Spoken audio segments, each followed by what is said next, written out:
क्या आपने कभी सोचा है कि जो सूर्य प्रतिदिन पूरी सृष्टि को प्रकाश देता है, जिसकी एक किरण से जीवन जाग उठता है, उस सूर्य का जन्म कैसे हुआ? आज हम आपको सुनाने जा रहे हैं एक ऐसी दिव्य कथा जो वेदों, पुराणों और ऋषि परंपराओं में छुपी हुई है। एक ऐसी कथा जिसे जानकर आप सूर्य को केवल एक ग्रह नहीं, बल्कि एक त्यागमयी चेतना के रूप में देखेंगे। आज की कथा केवल कहानी नहीं, ये ज्ञान, तप, प्रेम और बलिदान का दिव्य संगम है। कथा आरंभ करने से पहले एक विनम्र निवेदन। शास्त्रों में कहा गया है कि अधूरी सुनी गई कथा मन को अशांत कर देती है। अतः कृपया इसे अंत तक अवश्य सुनें। और यदि आप अपनी माता से प्रेम करते हैं, तो वीडियो को लाइक करें, चैनल को सब्सक्राइब करें और कमेंट में माँ लिखकर अपना भाव प्रकट करें। वो समय जब न आकाश था, न धरती, न दिन था, न रात, केवल एक अनंत शून्य था। न शब्द, न स्वर, न प्रकाश, न दिशा। उसी असीम अंधकार में एक दिन कंपन हुआ, एक दिव्य स्पंदन। और उसी स्पंदन से स्वयं ब्रह्मा प्रकट हुए। जहां वे प्रकट हुए, वहां एक स्वर्णिम कमल खिला, जिसकी आभा से अंधकार कांप उठा। लेकिन ब्रह्मा ने देखा, उनका प्रकाश भी उस अनंत अंधकार को पूरी तरह नहीं हरा पा रहा था। तभी उनके मुख से स्वतः एक शब्द प्रकट हुआ, ओम। ये केवल ध्वनि नहीं थी, ये ऊर्जा थी, ये चेतना थी। उस ओमकार से एक प्रचंड ज्योति उत्पन्न हुई, एक ऐसा प्रकाश जिसे अंधकार सह नहीं पाया। और उसी प्रकाश से एक दिव्य सत्ता प्रकट हुई।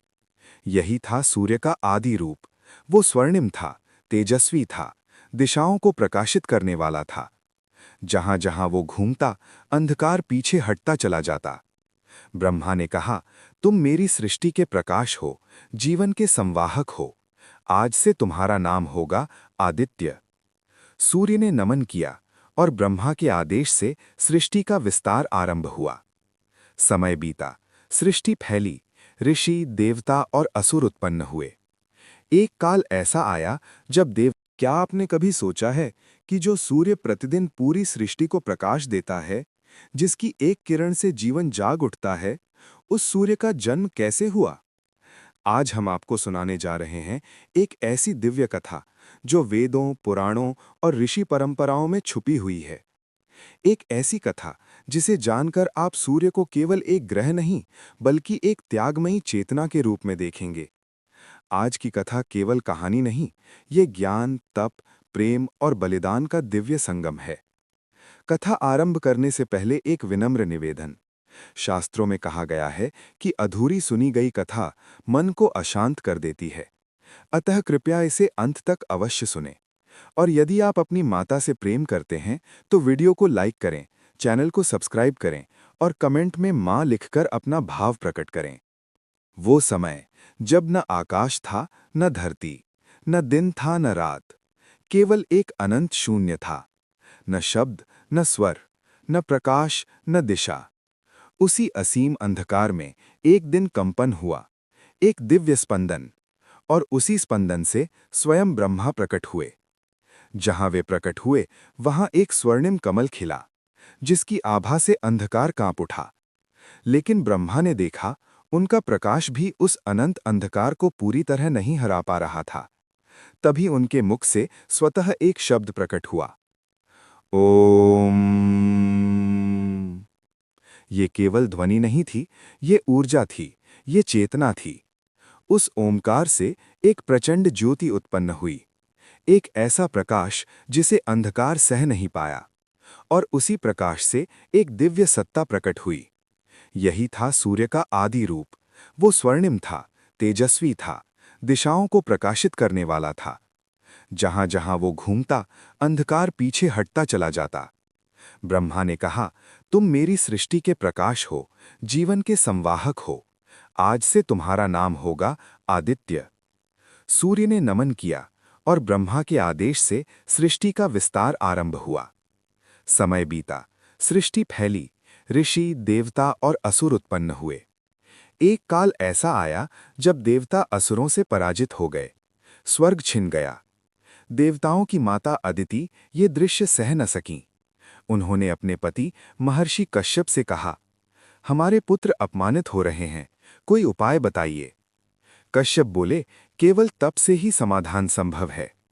अदिति ने भगवान विष्णु की कठोर आराधना की। उनकी तपस्या से विष्णु प्रकट हुए और बोले, मैं स्वयं तुम्हारा पुत्र बनकर असुरों का विनाश करूंगा। समय आने पर अदिति ने एक अद्भुत पुत्र को जन्म दिया। बालक इतना तेजस्वी था कि उसका प्रकाश माता के लिए भी असहनीय हो गया। महर्षि कश्यप ने ध्यान किया और जाना, ये कोई साधारण बालक नहीं, ये सूर्य का ही अंश है। उन्होंने मंत्र शक्ति से उस तेज को विभाजित किया। इस प्रकार जन्म हुआ मार्तंड सूर्य का, एक रूप धरती पर और दूसरा आकाश में। यही कारण है कि सूर्य एक होते हुए भी दो रूपों में पूजे जाते हैं। समय बीतने पर सूर्य अपने ही तेज से दुखी हो गए। तब महादेव शिव प्रकट हुए। उन्होंने सूर्य के तेज को 3 भागों में विभाजित किया। एक आकाश में सूर्य रूप, एक पृथ्वी पर अग्नि रूप, एक मानवीय रूप। अब सूर्य जीवन योग्य बन सके। देवशिल्पी विश्वकर्मा की पुत्री संज्ञा का विवाह सूर्य से हुआ। प्रेम था, सम्मान था, लेकिन तेज अब भी प्रखर था। संज्ञा ने पति को दुख न देने के लिए अपनी छाया को स्थानापन्न बनाया और स्वयं तप के लिए चली गईं। छाया के कठोर व्यवहार से यम को श्राप मिला। यहीं से यम धर्मराज बने। सूर्य को सच्चाई ज्ञात हुई और उन्होंने संज्ञा को खोजा। घोड़े के रूप में दोनों का मिलन हुआ और अश्विनी कुमार उत्पन्न हुए। सूर्य ने प्रेमवश अपना तेज त्याग स्वीकार किया। विश्वकर्मा ने सूर्य के तेज से देवताओं के अस्त्र बनाए, सुदर्शन चक्र, त्रिशूल, दिव्य शस्त्र, पुष्पक विमान। सूर्य को मिला 7 घोड़ों वाला स्वर्ण रथ, अरुण बने सारथी। तब से सूर्य नित्य पूर्व से पश्चिम अपना कर्तव्य निभा रहे हैं। सूर्य हमें सिखाते हैं, कर्तव्य कभी नहीं रुकता, प्रेम त्याग मांगता है, अंधकार के बाद प्रकाश निश्चित है। अंत में, जब तक सूर्य है तब तक जीवन है, और जब तक जीवन है तब तक आशा है। ओम सूर्य नमः।